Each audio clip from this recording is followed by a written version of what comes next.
minutes if anyone is going to come. Okay. Then, Okay. huh? Okay. And we will share the PPT also. I don't know whether they're going to allow or not. Okay. Is it PPT visible now? Yes, ma'am. It is visible. Okay, okay. So I'll just go about with 10-15 minutes and Yes. then uh, you can continue. It's only a bird's eye view of what third year semester 5 is, and you can still be online. Okay. So you are in contact with any other person where you know who is there in the session other than any computer session from Ambedkar University, please? No, ma'am. No, ma'am. Is it recording? It is recording, ma'am. But only what links you have given me, the same links I approached with. And Yeah. I could see there is another BRAOU Hyderabad is one of the windows I can see here. Yes, I yes. don't know about who's handling it, ma'am. No, that is from the institution, from the Yes. university. Yes. We'll just wait for 5 more minutes and Okay. just 2 more minutes so that, we'll go ahead with our Yes. session. And this is a first class, Bharati. Yes. So the student should understand like this is a semester course, fifth semester, and it is an elective for the third year students. And two electives are there for them. And this is a second elective, which is called as Women's Writing in English, Okay. consists of 5 credits, right? Yes. So we'll just wait for 2 more minutes and then we'll go ahead. Ma'am, how are they? What is the standard they have, ma'am? Can I continue in only English or should I use other language in between? Better to go with English, whatever that is there in our course material, because our course material consists of detailed information about, and this is for graduate people. Yes. BA literature students will be studying this as an internal elective. Yes. So fifth semester, third year, fifth semester students will be taking who come under the purview of BA English literature. So what I'm trying to see here is only what I call as a bird's eye view, and in detail for other 5 sessions, because you're having, if I'm right, you're having five more sessions will be there, Yes. seventh, eighth, and ninth respectively, on the same time. Yes. Again, on the last one more day, I think 5 or 6 days will be there for all of you, Yes. for all the students who are attending the sessions. Yes. And even if the students are not turning up, this will be recorded. So we should keep in mind like this is for the sake of students, what you call benefit. At the same time, it is recorded. So whenever a student wanted to revisit and to learn about this subject, then they can listen to this and even watch this as well, right? Yes. So since it is an online, we are taking the help of PowerPoint presentation so that that will be easy for the students to understand the concepts in a more clear way. Okay. Yes. So I'm giving only the bird's eye view, whatever that it's a holistic approach I'm trying to propose here. Other things will be taken care in the coming classes, and next half an hour it will be continued as well, right? Yes. Okay. So this consists of 5 blocks. Dear students, very good afternoon. I trust you'll be going to get benefited out of this course to understand what is women writing and why women writing is important in the literature coming into subaltern studies or marginal studies. We see like Dalit literature, Adivasi literature, women literature, gender, and Moolavasi literatures are all coming under the purview of subaltern studies. So why subaltern studies are important? Because there is always a tension between center and margin, how center plays a vital role in power structures, and the tension between the center and margin when it comes to Orientalism as well. We can clearly understand it's a power and control structures and the power politics that always plays a role in the literature, communication, in geographical conditions, which is again reflected in our own literatures. So, women literature is also not documented for a long time, not only in the language of English, but also in any vernacular languages, of course, in regional languages we call, whether it can be, if you are from a South India, you can understand Telugu, Hindi, English, Urdu, and Marathi, then Kannada, Tamil. These are all vernacular languages that are available in our South India, right? So documentation of women literature is is a lacuna we can see, whether it can be with a historical perspective or from a women's studies perspective as well. So keeping that in context, we thought like it is important, but we may not be touching upon all other regional literatures, but we are trying to see how English literature, women started to write, and maybe from different centuries, we are trying to see what is the reason why women write, and is there any specific difference between men writing and women writing, and with what angle, what kind of anxieties they carry, what kind of an engagement that they have with the subject. All this can be clearly we can understand while reading women literature. So the course is divided into 5 blocks. The first is women and writing. Here in this, we'll be again having 3 subunits, which you are going to learn from Bharti in detail in coming days.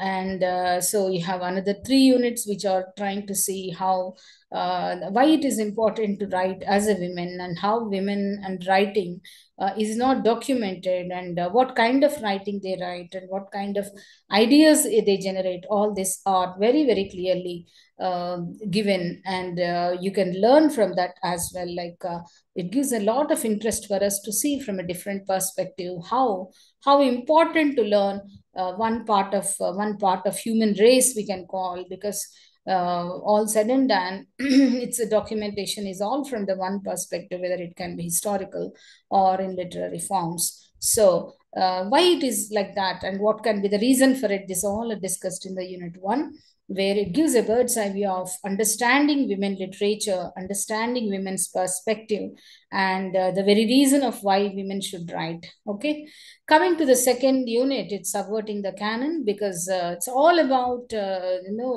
how, who is narrating the story, or who is trying to tell from which perspective. So it's a narrative that makes a matter, and so how you wanted to subvert the canon, coming from a different seeing the perception and understanding the perception from a different angle, and this makes a difference. So that all is elaborately established, and it can we can see how theories makes a difference, and how we should take a help of theory in this subverting the canon. And comes next, the block 3 is intersectionalities, and the last but one is a feministic thought. So how it started and where it started, we cannot say like it's only from Western perspective, but depending on the historical evidences and thought process, even in India we can see the 1960s, what kind of policies have happened in India regarding women and children, and child welfare to child it's a coinage of word is also different. So feministic thought speaks on speaks on first wave of feminism. What is the perspective? What kind of themes are discussed in the first wave of feminism? What is the awareness of the women? How society was able to contribute, or the policies contribute for the upliftment or the awareness of the women? We can see in the first wave, second wave, third wave, and very very contemporary thoughts of ideas that we can see. For our convenience, we divided that into first wave, second wave, third wave, and very fourth wave, which we call it as a technologically based, because now technology is changing. Generations all to generation to generation, we can see the difference in technology, how technology is also playing a role in understanding the concepts of women, and the workspace environment, and work life balance. This all we can see, and the sexuality. So intersectionalities, as you rightly pointed out, we cannot see with only one spectrum, one angle, or one gender we can call, or male female and the other, but lot of intersectionalities, LGBT plus, LGBTQ plus, And the lot of things that we should try to see, not only from the behavioral thought, but that it's important to see women's studies from different layers. So we can see, and the very important, the contemporary that is discussed in the fifth block.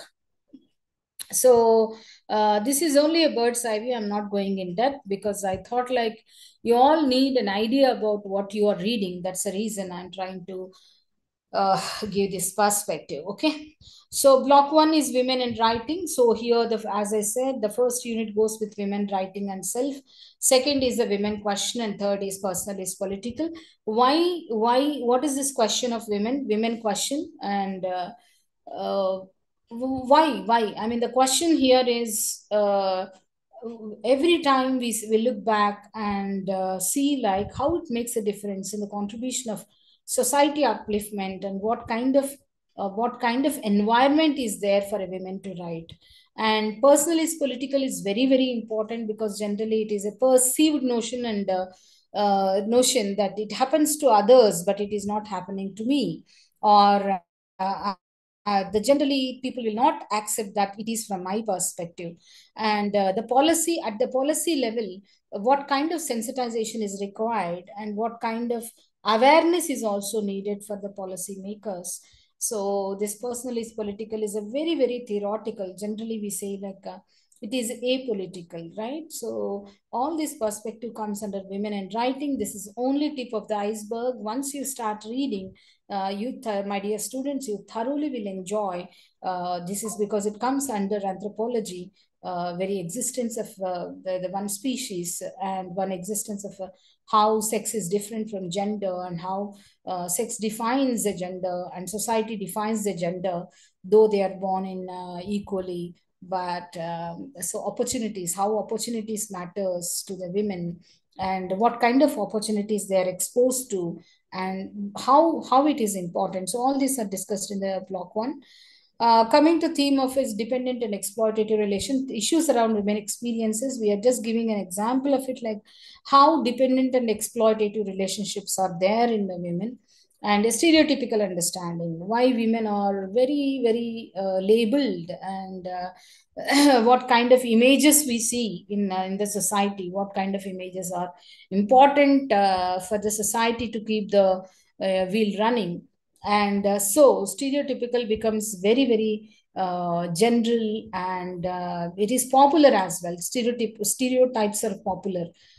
They grab the eye rolls, right? Sign, they can have a lot of support from the society, but how it damages the very structure of the personality of women, and how the women are subjected to different kinds of violence, as we can see with the experience of women, because women experiences are different depending on the geographical condition, depending on their education, depending on their career options, depending on the soil as well. Because if someone northeast, women from northeast societies or communities are different from the South India as well as north and east, right? So within the small geographical location called as subcontinent, Indian subcontinent, you can see northeastern women are more legally more free than South India or north and east India, geographical locations. And culture as well, how what kind of culture we can see,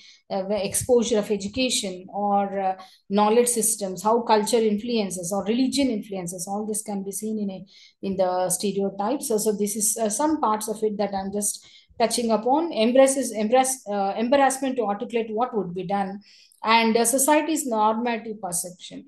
So this is important for us to understand how rooted the culture is in stereotyping the women, and this kind of experiences are also there, right? So some things as glass ceiling, women have vision and authority.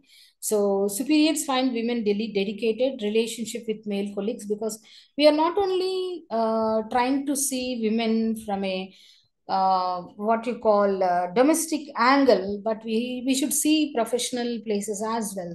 So what is the space given to the women in the professional places, and what kind of relationship we have with our colleagues, whether it can be female or male colleague. When it comes to ratio, So what kind of how many women are employed at workplace, what kind of space is given for them for their articulation. So, and interface distorted, women give more privileges, hostility and resentment, single women.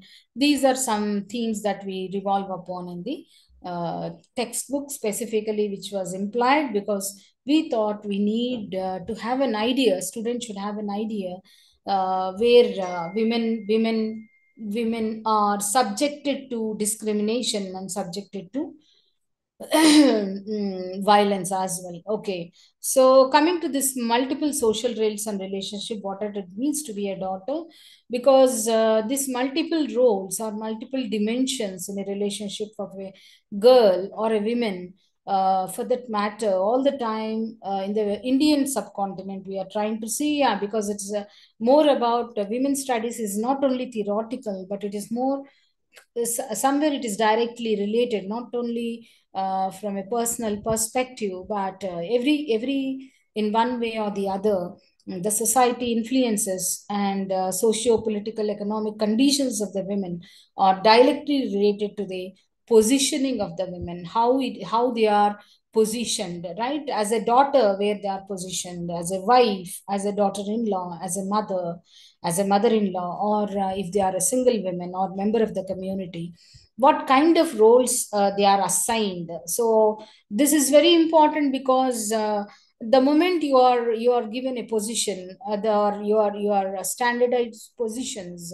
the society makes them to understand the role and to be there within that four walls of the fitments, right? So it should be something which is within that purview that they have to perform and perform the role.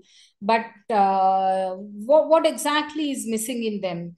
And do they have a mind? Do they have a heart? Or do they have an emotion that was never been placed in record? Even though they undergo a lot of changes physically, mentally, psychologically, and behavioral changes happens for a girl, for a woman, and for an adult or for a teenager, this was never recorded. So it is important as a human race, not only as a women, to document, to discuss, to engage, and to take certain note of what is happening in the better half of the world. So this is something which is very alarming. So some life space of women has many components, and components can be linked in isolation as well. So space and isolation, this is something which is a lot of anxiety and grappling issues run around this new definition of roles in society and the transition, pulls and pushes of old and new society. Women are at crossroads. That's what we say every time. At 70s, the girls got a lot of opportunities, 75 to 30. Even in policy level, it started with women and child development. Then they said women and child. They started with women and child welfare in 70s, and then it is women and child development in 80s and 90s. And after globalization, it is all about women empowerment. But how empowered the society is, how ready the men are to give the space and voice to the women. That's what it's a long way to go from empowerment to justice, and because we are still in the clutches of inequality, we are struggling for equality. So where is the point of justice? So that's a place where policy makes a difference for us. We are still at crossroads because we can see after 90s, because of globalization and liberalization, women are coming out, speaking up, taking the spaces because of the thanks to IT. People are 24 by 7. Girls are coming out, women are coming out, and they are performing their duty. Gradually, the society is accepting from last 10 years women coming out even mid of the night and working for it. So workspaces are provided, but safety is still a $1 billion question for us. So what is the crossroad and how women are at crossroads? And when it comes to this is all at professional front, what about the personal front? Are they free? Are they free? This is a very big question for us because education, then employment, and they are earning. But how much of earning and what is the percentage of earning going for the women, for their personal care, for their hygiene, for their health is again discussed and debated for a long time. So attempting to for the new horizons of tomorrow, because that is very important. I think I'm not going to read all this, and Now that I think Bharti is the right person to explain this, because she has done a vast work in this. And definitely, my dear students, you are going to thoroughly enjoy while reading women writing, for two reasons. It's not that only girl students has to take this course. This course is open for all the people, and all the people, in the sense all the students and learners, men and women and the other gender, also can read about this. So don't think, like, again, the bias should not be there even while opting for an option, right? So women studies is not only for women. Women studies for human. So if you are male, female, or the other, it is important to understand one perception, to be more in the egalitarian society. So women of 19th century, then what kind of women why they started to write, and what kind of idea was the women writing. I mean, very few women started to write, and why there is what you call the publisher were not there even now at the time. Even today we don't find the publishers proper for publish famous publishers. There is always a bias when it comes to. So why they started to have a pseudonym? Women always used to have a pseudonym and they used to write. And so what is the reason for that? This all we can see in our coming course. And so these are all some pictures that I thought I'll show you relating to women, and why what kind of see, this is all I'm speaking on Victorian age. And so gradually they started writing, and the self writing, why women self writing is important and why they cannot stop. Like, for example, in a lighter vein, I can say why women cook. Why women cook? Is it as a duty, or do they enjoy all the time, or is it a burden for them, or something like it? A lot of questions that comes to us around cooking, right? Cooking, washing, cleaning, or the regular course of the household chores that every women at every level we can see in the society, right? So if women write, why the eyebrows are raising? That's one question we should always be wondering, to know different answers from different parts of the society, right? So these are all women self-writing. And so what a lot of theory is also included in that. And so vindication of rights of women, it's very important for us to understand. This is something like Mary Wollstonecraft, which is a very important question of understanding the rights, because even today in the Indian in the subcontext, or Indian subcontinent context, we can say why this question of rights of women. What kind of rights they got, whether it can be in 2005 domestic violence against protection of domestic violence against women, or 2013 we call sexual harassment at workplace, or it can be posh, or it can be POSCO. All these are coming into the roles because the demand in the society, and the demand for the rights of the society, rights of the women, and in the larger context, it's a human right. So the first started with it was in 1759. Of course, in Indian subcontinent also we can see in Indian women writing, where Professor Suzy Taru and Lalita edited one book. I think you can refer for that as well. How women in India before independence, at the time of 1857, the first war of independence, we call it, right? So, what is the participation of women?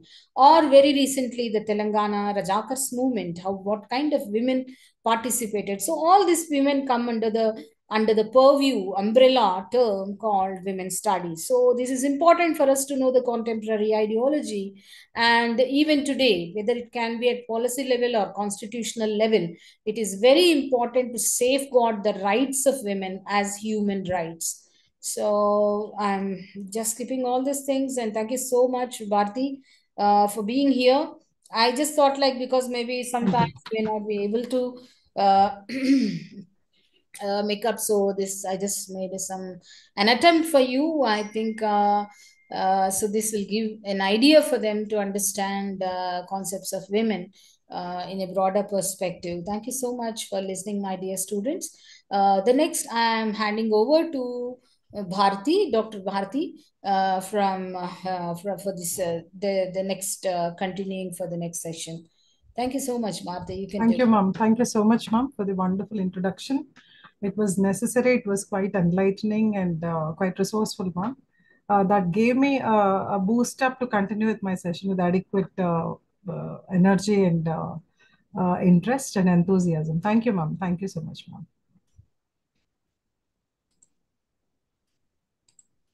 You can share the PPT. I have, Yes, ma'am. yeah.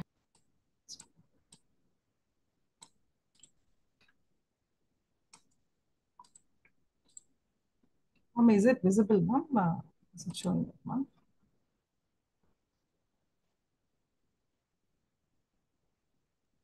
Yes, it is visible, Bharti. It is Okay, visible. okay. Thank you. So, a very good afternoon to everybody.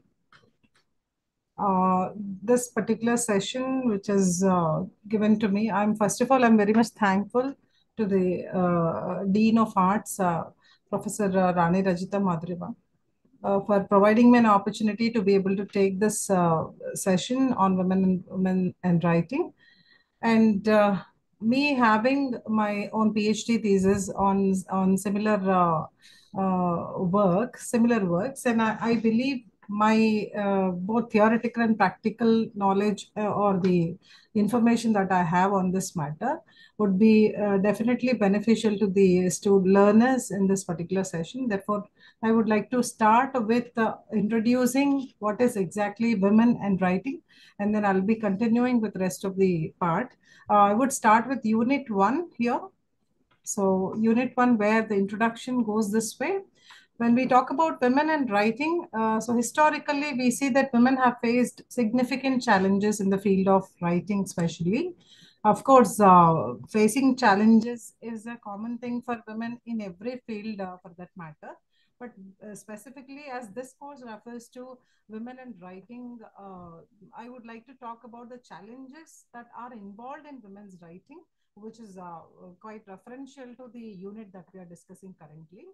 So, literature has been always considered as a place for male. So, it is a male domain, we can say.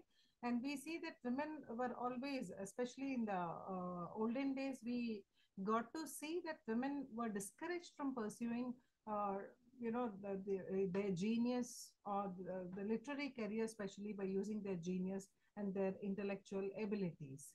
So there are certain reasons as to why women were discouraged to write literature. So here I would like to mention a few points where women were.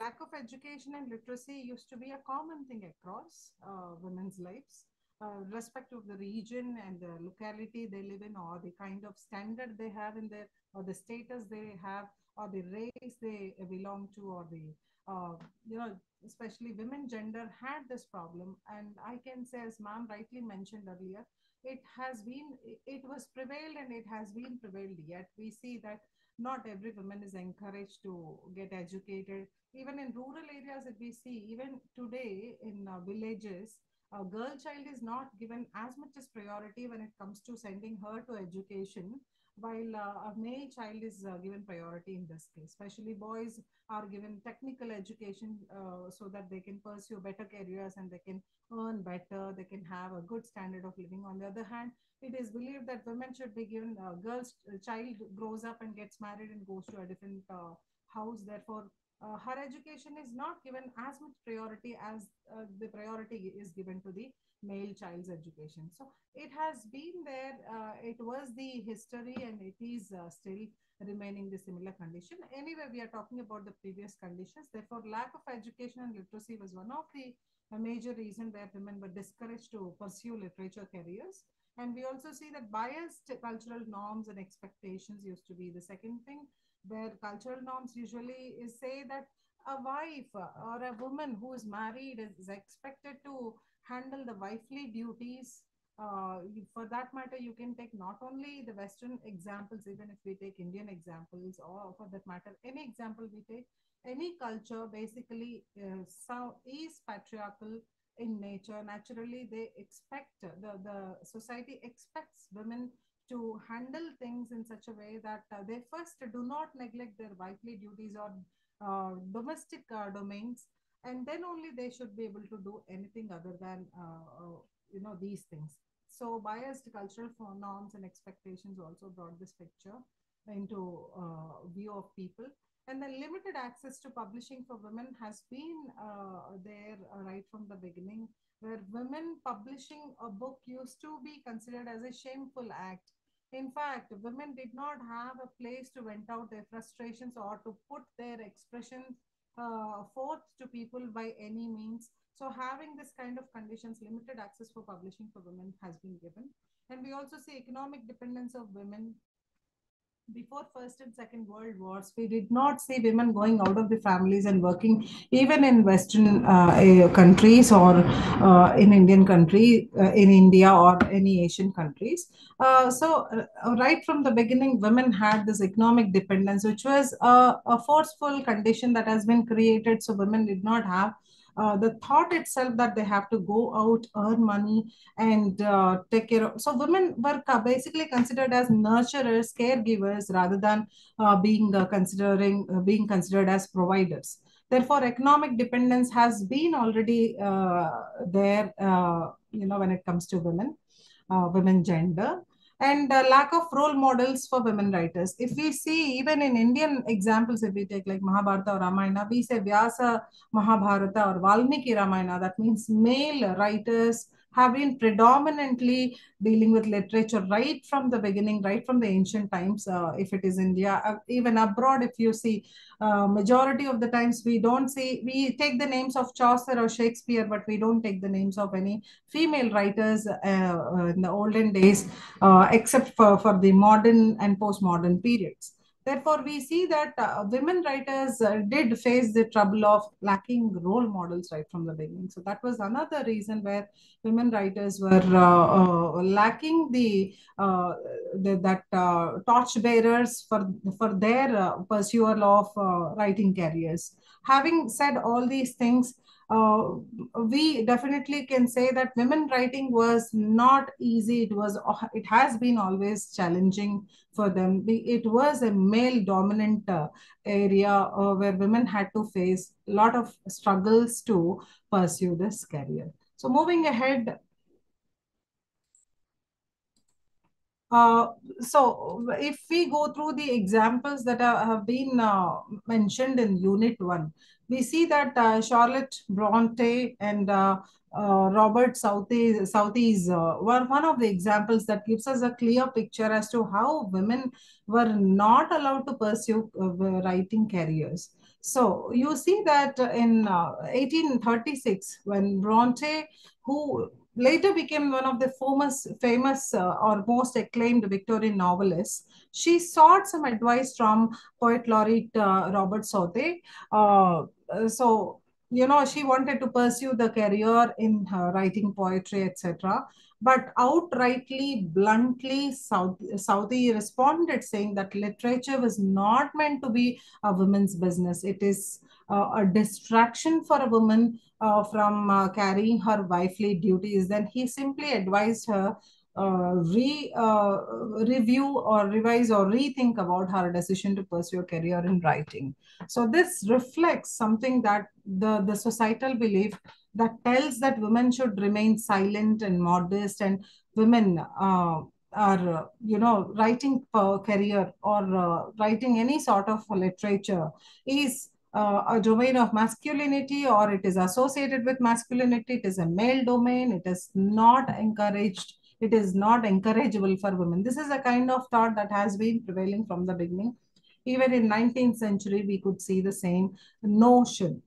When women were struggling to have any civic rights or societal support, naturally we don't expect better than these conditions at that time. However, this remains as an example, as a prime example for what kind of struggles women did have in pursuing a career in writing. See, similarly, we see that persistence of women writers, where we see that despite a societal opposition, women did not give up on their thought of continuing to write.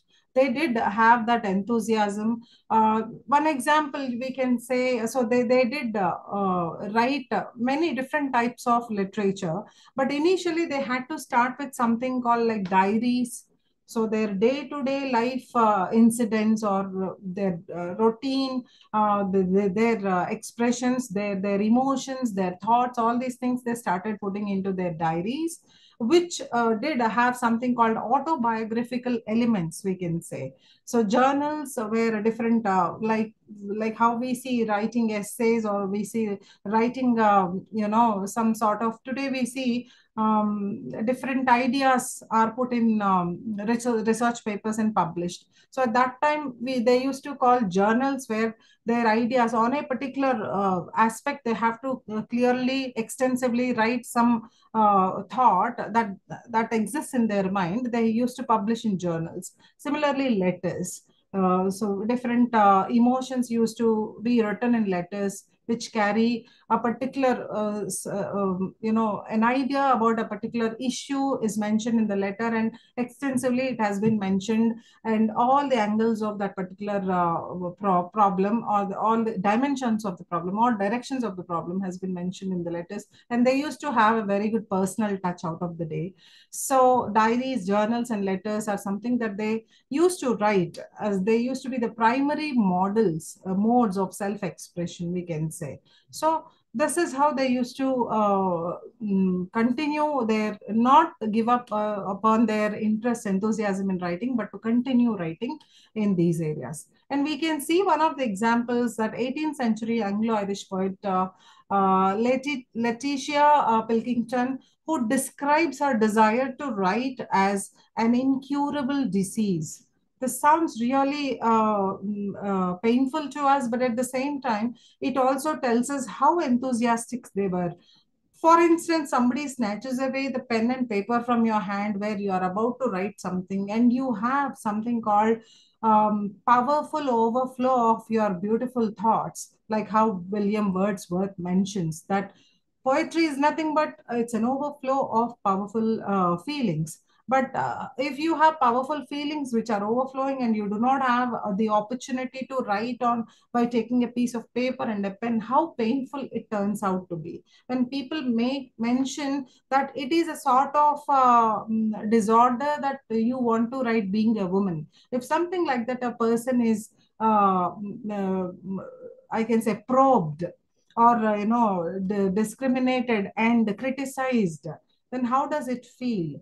So in this kind of conditions, Letitia Pilkington clearly says that writing is in my blood, sinew, and bones. I can't get rid of it, and it is an incurable disease for me, she says. The Anglo-Irish poet of 18th century. So this tells us a clear example, gives us a clear example what sort of persistence that women writers have, in spite of having struggled some life to pursue a career in writing.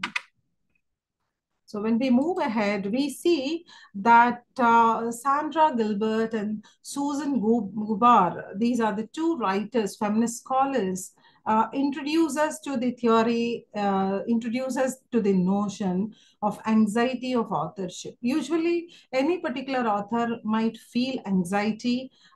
So we see that when we revise Harold Bloom's Anxiety of Influence, with reference to this work, when Sandra Gilbert and Susan Gubar introduces this anxiety of authorship, which exists not only in men writers but also exists in women writers. So the key idea of anxiety of authorship goes this way: that male writers often struggle with the anxiety of being influenced by literary predecessors. That means male lineage. They have their previous writers, their ancient writers, or their predecessors who wrote things in a particular type of way, in a particular style, in a particular plot and settings and rest of the things. So there is a lineage that they have come across. So they have the anxiety of getting influenced by those previous writings and not having their individuality and independence or recognition to their kind of writing. So they used to struggle with anxiety while trying to bring that uniqueness in their own particular writing. On the other hand, women writers have an entirely different kind of struggle and trouble when it comes to anxiety of authorship. Their anxiety used to be related to not having literary foremother who could guide them. For instance, if we see the Ramayana and Mahabharata of Indian works, they have been written by Vyasa and Valmiki. Later, we see many people rewrote those works.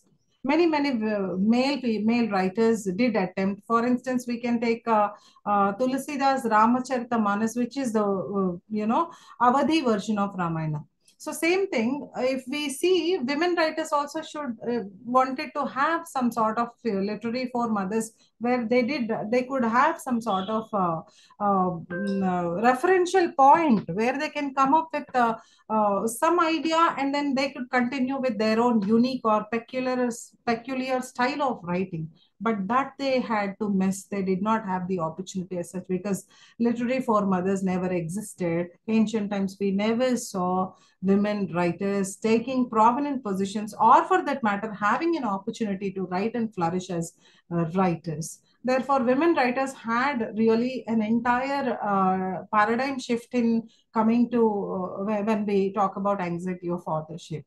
So, writings were seen as a disease, because writings were seen as writing career, or writing as a career has been seen as a male act. So it is associated with creation and divinity, of course. But when you talk about creation and divinity, it is always the male god concept of authorship. It is not female god concept of authorship. So this is the reason anxiety of authorship existed in every writer, especially in female writer, not having a torch bearer who could show them what is the kind of thing that has to be taken care of when it comes to writing, or can they uniquely go with their peculiar style of writing, or that unique way of writing. Do they have to refer to any particular parameters when it comes to writing? Do they have that kind of predefined rules and regulations? These things the women writers were never aware of. They had to continue in their own way, while also making sure that they're not influenced by male writers. Male writers got different type of writing style, but female writers did not want to follow, or they wanted to deal with the things in their own way. So male lineage could not much influence female writers. So, coming to the example, we can see Anne Finch's poem, The Introduction. Anne Finch, one of the earliest published women poets, expressed frustration that they could not, or they do not want to follow the male lineage when it comes to writing or dealing with literature, because pen was considered as a male tool. Pen has always remained as a male tool. Therefore, they want to turn that into, she says that she wants to turn pen into a tool of women also. So she criticized social norms and directed women's roles as a limited to domestic duties, while intellectual pursuits were deemed unnatural for them. So this is what we saw even in case of Sandra Gilbert's or Susan Gubar's idea of anxiety of authorship related to female. So same thing she reiterates. Anna Finch's poem, Anna Finch reiterates that it is called that, women have a limited space of life where they have to deal with only domestic duties, while pursuing intellectual pursuits seem to be quite unnatural for them, because pen is considered as a male tool. So this is the second part, I can say. Then we'll move on to what exactly Jane Austen's mentions in Persuasion, talks about female writing. So in Persuasion, Jane Austen, one of the works of Jane Austen, where Captain Harville and Anne Elliot are the two characters that have a pivotal conversation about gender and emotional consistency. So we see that Captain Harville always suggests that men are the people who are more steadfast in their affections than women, and supports he supports his claim by referencing historical texts written by men. He says that literature consistently portrays that men as a deeply devoted and suffering in love kind of people, while women are depicted as more changeable in their emotions. So he completely comes up with a different argument. If you all see that men are the most steadfast people with relevance to relevance to affections and behavior. On the other hand, he says that women are depicted as more changeable, and he refers to historical texts. But Anna Elliot says it is because it is not that women who wrote it. So she says, Anna Elliot says that the pen has always been in male hands. So whatever has been written about women, whatever the characterization that has been given to women, was given by men, not by women. Therefore, the pen has always been in male hands. You cannot blame women for being this type of way or changeable in their emotions in the ancient text. It is written end of the day by men, not by women, she says. So here we say this highlights that the history and literature have been written by men. So the men are the people who shape the narratives about women in patriarchal ways. So if we see, for example, Shurpanaka has been a negative character in Ramayana. Who wrote her character as a negative character? It was end of the day Valmiki, who's a man. So that is the example we can take parallelly to Jane Austen's Persuasion, uh, which is quite relevant here. So we let us talk about women's self-writing purpose and forms. Due to societal restrictions, women primarily engaged in private forms of writing, such as diaries and journals, which allowed women to express emotions and thoughts in a society that discouraged female intellectual engagement. So we see how diaries and journals helped them to vent out their frustrations, express their opinions, express their ideas, express their intellectual thoughts, etc. So when society did not want them to write, but women did not stop themselves, as we have seen one of the writers mentioning that it is an incurable disease, and only the medicine to this disease is writing in one or the other forms, and the primary forms they chose was diaries and journals. And then we move ahead and see that these diaries and journal provided them an outlet for frustration, their loneliness, their oppression. A lot of oppression has been faced by them. It is said that abroad in cold countries, the people feel oppressed, and when they come to India, they feel extremely liberal and happy. You know why? Because when they go abroad, when they go to winter countries, or when they live in winter countries, cold countries, they have to go by the directions of the governments. Even what they have to wear also is directed by a government. But when they came to India, some of the Indian tourists, I mean, foreign tourists in India, mention that they are happy here during winters because no government is guiding them to wear what, or to eat what, or to sit where, or to live how, and all these things. It is not possible abroad. So basically, it is giving us a sense that you want freedom. A human being, the primarily craves for freedom of life, freedom of mind, freedom of thought, freedom of expression, freedom of uh, making decisions, freedom of thinking. So when these things are lacking, a human being feels oppressed. And there is no surprise, right from the beginning, women did go undergo only oppression. They did not have all these feeling. Expressing something freely has been a privilege to women in olden times, and even today sometimes we see similar kind of conditions prevailing. So these diaries and journals of those days did help these women writers to outlet their frustration, loneliness, and oppression. And they have been seen as a less shameful acts than publishing books, which could be perceived as a threat to male dominance. So all that male did not. Why did male not choose or not let women write? If this question rises in your minds, the only answer I have is that male dominance always has the problem that they felt a threat to their dominance over women when women are capable to publish books. Therefore, they saw they could not oppress them completely, so they let them outlet their frustrations, loneliness, and oppression by writing these diaries and journals. That was the first step they took. And eventually, we see that as we take examples, Queen Victoria's diaries, where they are recorded her personal struggles, emotions, and loneliness as a young ruler. And we also see another example, Abba May Alcott, mother of Luza May Alcott. So even she used her diary to express her anger and frustration about the pressures of motherhood and societal expectations.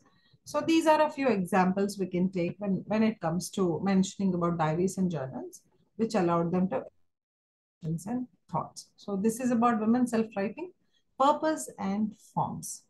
As when we move ahead, we see that family histories and collective writing, when we look at women, often look on the role of family historians, documenting domestic life. Even today, if we see in YouTube, we see some of the blogs and vlogs. They talk about how their family historians lived their lives, how things went on, and how currently their life is going on, what sort of profession they are handling, and how do they live their regular lives. All these things they mention, they document in videos. Same thing happened at that time, but in the form of writing. So what women did at that time was taking their family histories and collective writing. So you can see one of the examples, that Thrale's family book, which was published in 1766, which recorded the details about her children's growth, the birthdays and milestones, and various other things, how emotions, how their bonding actually created, how they grew up, what kind of careers they pursued, various things she mentions in her book. So this is in 1766. Similarly, we see that letter writing as resistance. This is one of the most important things we have to understand here, that some women addressed their diaries or letters to imaginary figures, creating a safe space for expression. Well, the example I can give is Fanny Burney's Miss Nobody, where she allowed herself writing freely, that she is writing these letters to somebody who doesn't exist at all, but in through her diary also is named as Miss Nobody, where she mentions all her emotions and expressions, to write freely, that there is nobody, no writer, or no reader. There is nobody that is actually being addressed, that she simply is writing out of her own mind without addressing somebody. So this is the example of letter writing as resistance or diary writing as resistance. So this is another thing we have to look at. Coming to the theoretical approach to women self-writing, it is necessary for all of us to look at everything from a theoretical perspective in order to get a clear picture of what exactly the intention was of the writer when he or she has written anything. So we can look at certain aspects where these elements give us the evidences of their basic idea of producing some sort of literature. So here we see language in the construction of the self, where we see that contemporary feminist theories challenge traditional ideas of self as a fixed entity. Okay, they don't change it.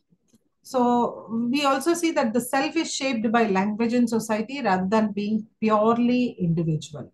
So self is not something that you can put in isolation and look at. You see that self is shaped by language. One example I give you, if we look at one particular country, that is extremely oppressive over their citizens, have removed a word from their dictionary, namely revolt.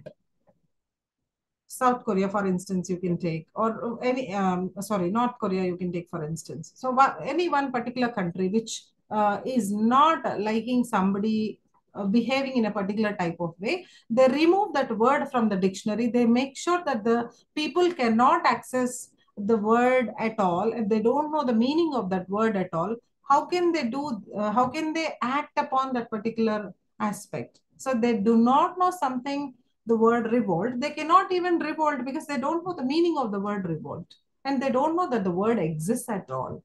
So that, with this example, you can understand that anything that you name, that is shaped by language, that is shaped by society. So the self is shaped by language and society rather than being purely individual. For instance, when you were born, you were a child, you were a baby. When you were a baby, you were like a blank space. You did not know anything, what exactly is existing around you, except for the hunger that existed in your own body. And you knew only one thing, that you have to be fed. And you knew your mom because you were in the womb of your mom. So you knew little familiarity you had with your mom.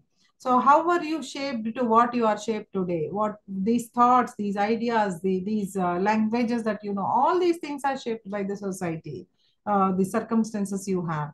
So self cannot be isolated. Self cannot have individual existence.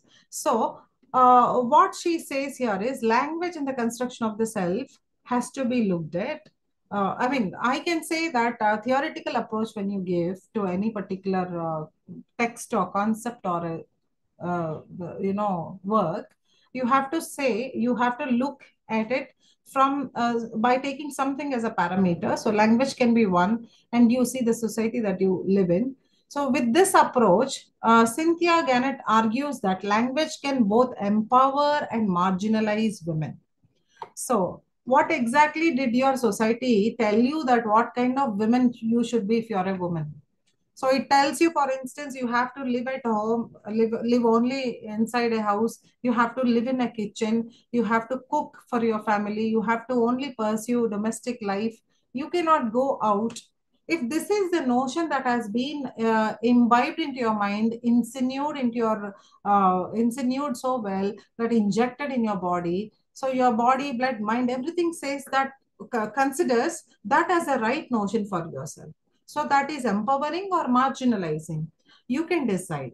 However, if you are given the notion that you are a warrior, born warrior, you can do anything. You can take up any kind of challenge and be able to successfully handle it and be able to work on it and come out with flying colors. If this is the kind of notions are injected by the society around you, in spite of your gender, you will be able to do that in the same way, right? So it can both, the language has the power both to empower you as well as marginalize you. It applies to anybody for that matter.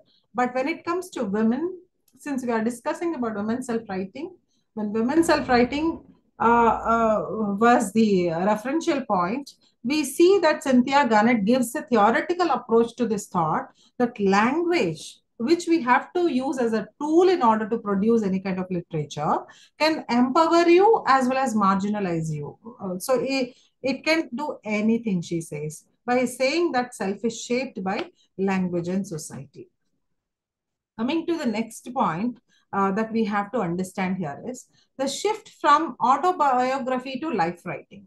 So we saw earlier that people used to write diaries, letters. They used to consider them as the tool of resistance. They used to consider them as the means of vent out their frustrations, vent out their thoughts and emotions. All these things we saw. Eventually, that was named as life writing. This life writing eventually turned into autobiography. That shift eventually came. I mean to say, it was autobiographical element which turned out to be life writing later. So either ways, it's like vice versa. An autobiography is nothing but life writing, and life writing is into autobiography. Both actually reflect each other. Both terms reflect each other. But how one term changed into the another term, if you ask me, the simple thing is like this. So earlier autobiography was associated with only men, especially great men. Rousseau or Franklin, these are a few examples you can take. So whenever they wrote, we considered that as autobiography. But same thing if feminist scholars written, that was named as life writing. Feminist writers chose a different idea of explaining them not as autobiographies as but as life writings and self writings. So these self writing life writing were included letters, diaries, old narratives, so on and so forth. So another example we can take here is Marjorie Kemp's the book of Marjorie Kemp or Kempe, you can pronounce either ways. So which was rediscovered in 1934. Now it is recognized as the first autobiography in English entirely of women.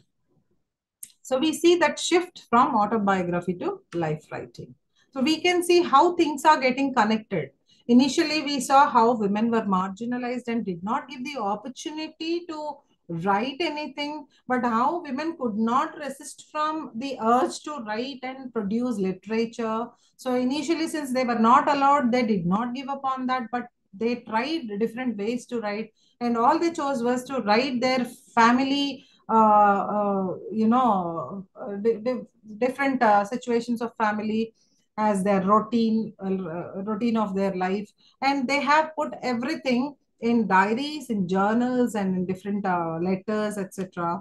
How eventually they gave these kind of writings as life writing rather giving it a name of autobiography, which is done by men, especially when it is written, the life stories of great men were written. So these changes we eventually come across. And when we move ahead and see what exactly do you mean by women write life writing or autobiographies, how they saw the evolution. We can move on with, I think, further content, further information in the next session that we have tomorrow, I guess. I hope I can stop here this session because it's already 4 or 5. I request Madhuri ma'am to give me a little guidance over this. Ma'am? Yeah, Bhati, I think we exceeded our time for 5 minutes. Yes. So again, we have a session not tomorrow, but it will be on 7th of this month. Yes. So you can continue with other sessions Oh, as well as with the same link. I yes. trust the learners might have enjoyed with the content that we delivered. Thank you. And thank you so much for the elaborate information that have given to the students and the Thank you. learners here. Thank you so much. Thank you so much. Thank you. Thank you.